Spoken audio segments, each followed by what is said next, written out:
Hello students, welcome to the video lesson of class 12th physics. We will be covering the various topics of the second chapter.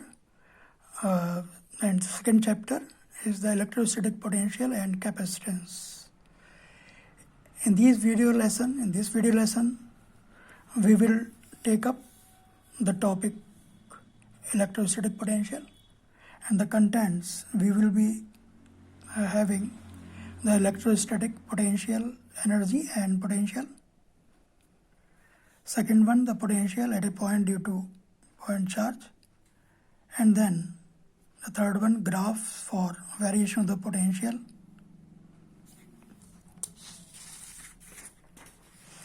Let us pick up the first subtopic, that is the electrostatic potential. We are familiar with the charges at rest and their behavior towards the other charges or the system of charges. We know that the charge at rest creates the electric field around it, and any other charge kept in the field of this charge will be moved because of the force applied by the source charge onto this. If we want to move this charge against the force, then work is required to be done. So let us move this charge, small q, from R to P, that is against the field. Then the external forces will be doing the work. So for the movement of the charge, small q, from R to P, will be expressed by this. We all know work is equal to force in distance. We will have this external force to be applied against the field. That's why minus sign.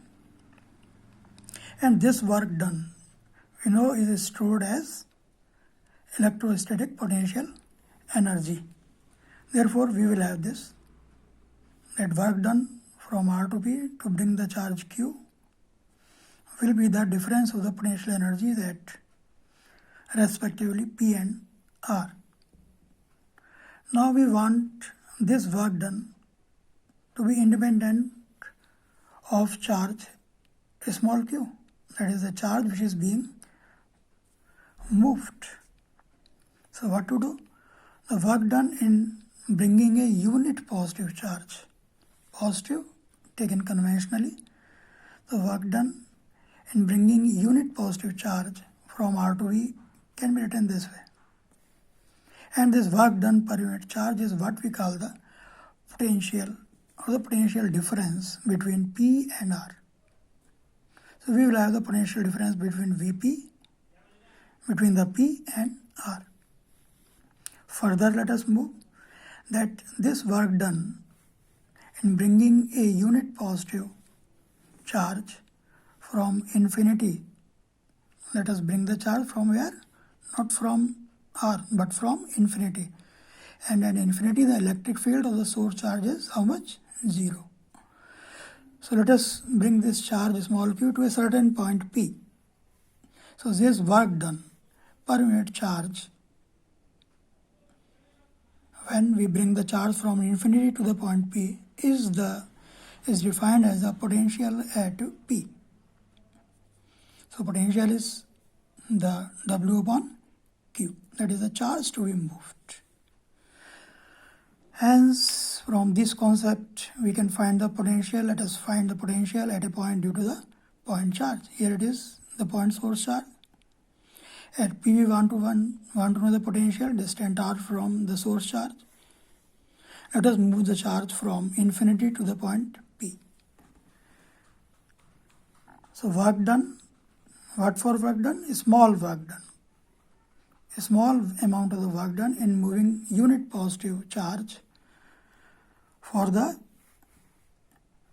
distance, how much? Dx. Infinity is small distance against the field will be this.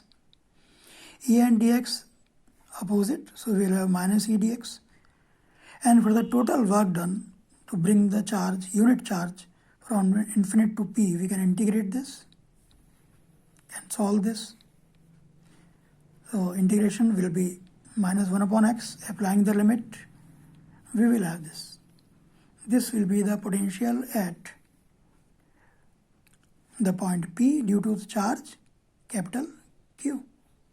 So no charge to be moved is present here. The potential is to depend on this charge only, right? Hence we see V proportional to 1 upon R or inversely proportional to R, and hence we can plot the graph between V and 1 by R, straight line, for the positive charge only, and then for negative charge the graph will be in this quadrant. Also we see that V into R is a constant.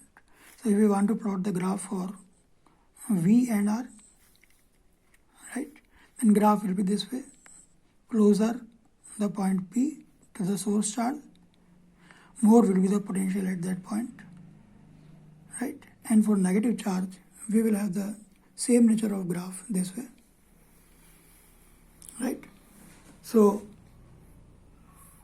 from all this discussion, we also must have learned that the potential is the, whether it's scalar or vector, it is the scalar. And that potential difference between the 2 points will tell in which fashion, in which manner the charge will move. No potential difference, that the charge, small q charge, will not move, right? Another thing, one thing more, that is, what about the unit of the potential? What is V? It is the W upon Q. W upon Q. Okay.